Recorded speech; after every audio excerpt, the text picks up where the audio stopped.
Hey everyone, welcome back. This is another anime review. This one's probably going to be a bit shorter than usual once again because it's on Higurashi no Naku Koro ni Kira. Basically just the 4-episode OVA. It was directed by Hideki Tachibana and is produced by Studio Dean like everything else. And in the series, it was released on from July 21st, 2011 to January 25th, 2012 with a total of 4 episodes in the end.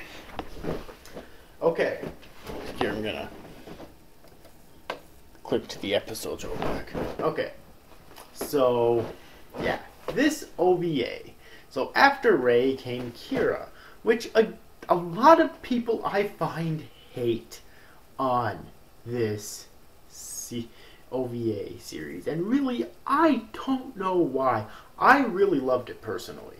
Like, there was a lot of really interesting stuff here, like the first episode, for example, Penalty Loving Chapter, was a parody of basically the first arc of the first season of the original series. It really was, with basically introducing the new Hinamizawa Syndrome, which is, instead of making people kill each other, it's the Hinamizawa Syndrome, which forces people to release their lustful and perverted desires. Yeah. That's really all I should have to say for you to want to watch the goddamn episode. And then there's episode 2, which is a Demon Battling Chapter. Okay, in which Rika wakes up in a parallel world Rika wakes up in a parallel world where she is a magical girl known as Rika Oyashiro. And later on in the episode, Satoko becomes a magical girl as well. And it's a magical girl parody using Higurashi characters in Higurashi settings, okay?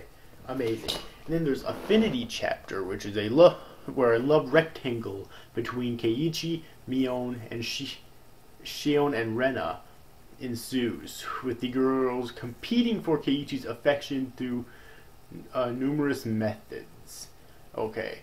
Now this I consider to be a parody as well, but it's more of a parody on the fandom constantly shipping characters.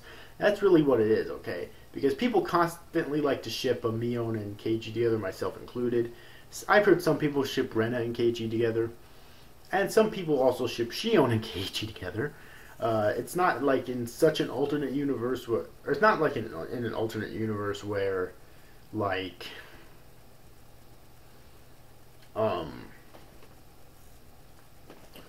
where... like Satoshi's here around, or else they probably would have had like a love square or something where Satoshi and Shion would have been paired together, because that's who I pair with. That's my other pairing is Satoshi is a Shion and Satoshi basically. Okay, but it's a parody of the fandom constantly shipping characters together. But what I love about it so much is that I always wanted to see a spin-off series. And I know this can sound blasphemous, but I personally always wanted to see a spin-off series based around romance in this series. Okay. And, well,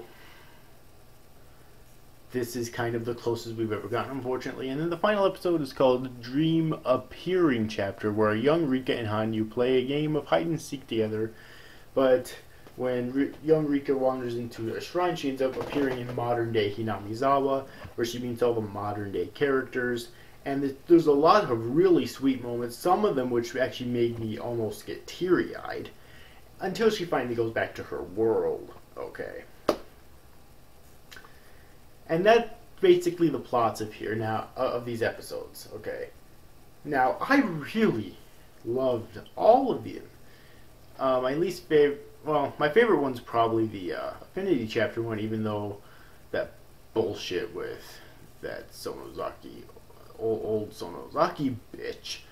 I'm gonna move away from that though, because I think you should all know my opinion, my views on her by now.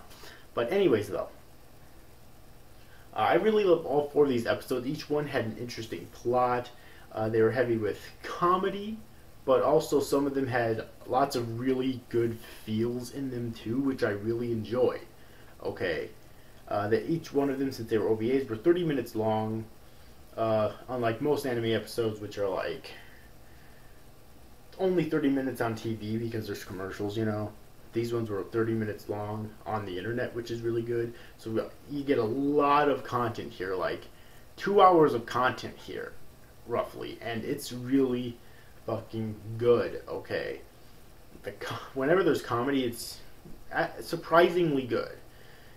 They spend very little time actually bashing on fucking Keiichi in this series, which I appreciate greatly.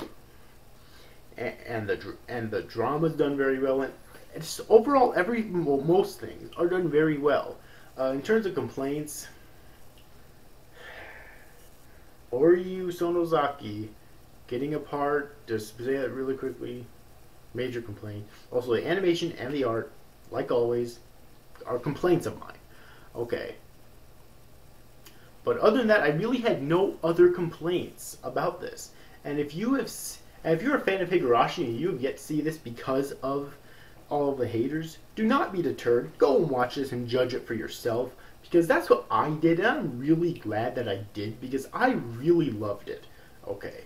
Like I said before, it's really short. This is a really short review, but not a whole lot to talk about here because it is only a 4-episode OVA. Okay.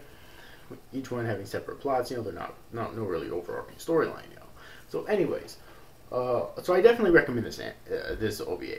Okay, alright, I really do. So anyways, overall, hope you enjoyed this review, guys. See you guys. Thank you for watching. Bye-bye.